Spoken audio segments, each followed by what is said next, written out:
She thinks my scrapbook sexy. It really turns her on.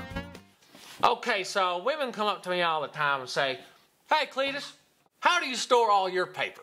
If you're like me, you collect paper like it's going out of style." Sometimes Ricky comes over, sees on my scrapbook paper collection, and he's like, "Hey, you should go on that TV show Hoarders." Well, I ain't a hoarder. I'm a collector of fine scrapbook paper.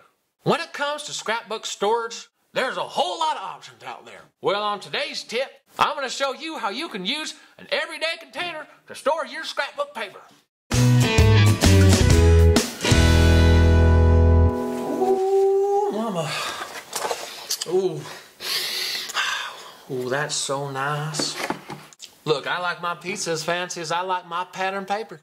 Just the other day, I was sitting on my front porch, drinking an ice cold Shasta, sitting down to some Little Caesars hot and ready pizza.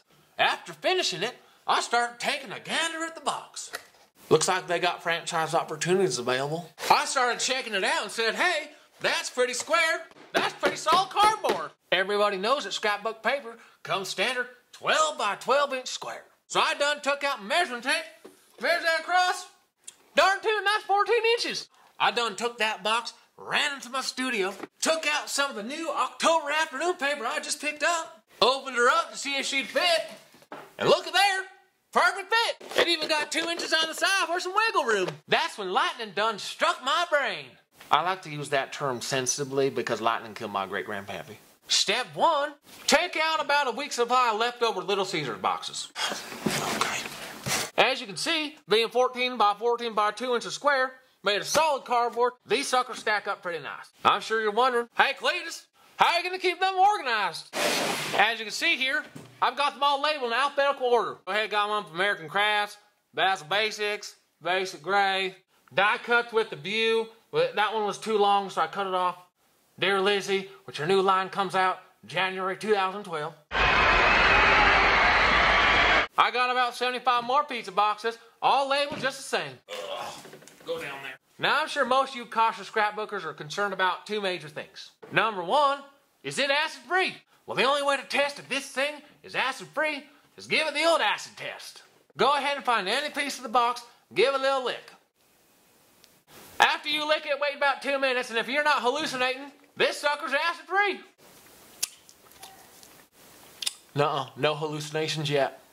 Now the second thing I'm sure you're all concerned about, what about the grease stains? Last thing you want is some of this oil soaking up on your paper. But that's what I thought at first too. What I found when I put my pages and soak it in some of that oil, it done gives my paper a little bit more texture. And as we scrapbookers all know, texture on your paper is something that all the major design teams are looking for. Okay, so that's two good reasons, and I'm going to throw a third at you.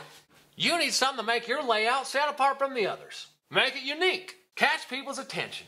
After I'm done with my layout, and I let it cook in this thing overnight, take it out of the box, throw it in the mail, and send it off to that design team. When they get that box in the mail, they open it up, look at that page. Well, golly gee, that sure is creative. And while they're looking at it, they start noticing, this thing sure smells good. Sausage. Get crafty with Cleetus. Get some scrapbooking.